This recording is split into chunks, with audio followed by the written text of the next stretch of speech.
Kí ni orúkọ ẹjọ́ kí báwo ni ìṣẹ̀lẹ̀ yìí ṣe ṣẹlẹ̀ ní ọjọ́ tí ó ṣẹlẹ̀ ní ẹjọ́ ṣẹlẹ̀ ṣàlàyé fún mi.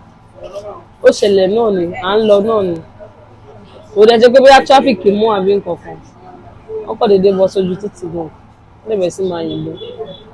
Ní bó ṣe ń yìnbọn yẹn ní ojú títì kó tó di pé wọ́n wọ ẹwọ́nú ibi tí wọ́n kó e lọ ẹjọ́ ṣẹ̀ṣì lè rántí ibi tí ó ti ṣẹlẹ̀ kan ọgbà ní along Kuro.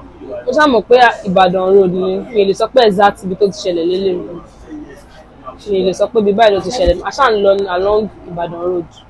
Nígbà tí wọ́n kó ìdè nu kó yẹn kí ni àwọn nǹkan tí ẹ lè rò pé experience tẹ rántí tí ó ṣẹlẹ̀.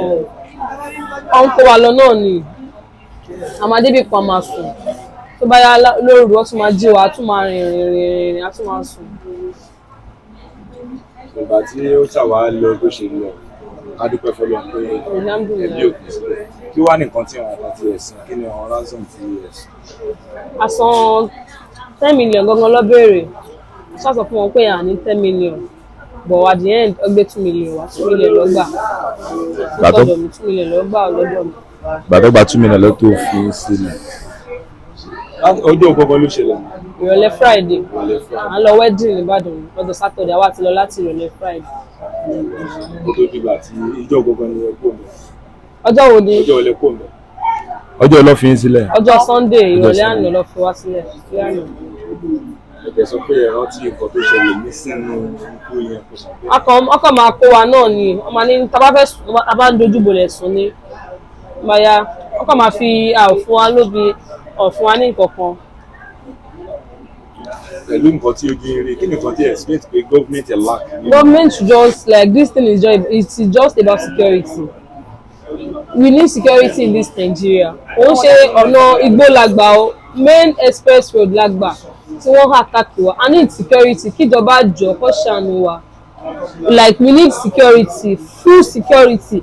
Àwọn people yìí aṣọ sójà lọ́wọ́ o ìtòwọṣọ ọlọ́pàá wà láàrin wọn tó wọṣọ sójà wà láàrin wọn. Ọjọ́ kó ṣàánú wa kọ́ máa yẹ ká dẹ̀ kú tán Nàìjíríà ìkọ́jọ́ táwọn ẹbí mi ò bá lówó àwọn máa lọ nìyẹn. Ṣóyè yín ọjọ́ kó ṣàánú wa àwọn tí wọ́n bá wà láàrin wa ọjọ́. Kí lórúkọ ibi tó ti ṣẹlẹ̀ gangan ní ọ̀ndà state wo ni ọ̀ndà gbogbo nǹkan ló ti ṣẹlẹ̀. À ń lọ ọ̀nà Ìbàdàn ó kù díẹ̀ àti fẹ́ẹ́ dé tó gate Ìbàdàn ló ṣẹlẹ̀. Ní Ogun state boundary. Bí Lagos expressway yẹn ni àwọn mọ́tò míì tí wọ́n ń bọ̀ tó ń lọ ọ̀nà báyìí padà gan wọ́n yìnbọn fún wọn bí pé kí táyà wọn fọ́kọ́ tiẹ̀ stop àwọn tó ń tẹ̀ láti escape gan wọ́n yìnbọn fún wọn náà.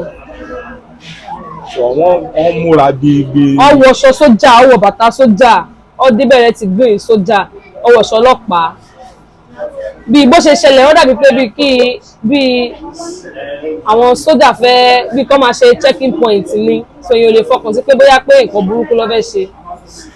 Ṣóyè yín. Ó tó di pé nǹkan yẹn ṣẹlẹ̀. Lágbára Ọlọ́run wọn lónìí pé kí ló tó ṣe láti lè ṣe àràǹbára tì náà àti dúpẹ́ fọlọ́. Alhamdulillah. Ẹ̀kọ́ tó ti ṣe òní gbèrè. Ẹ ṣé.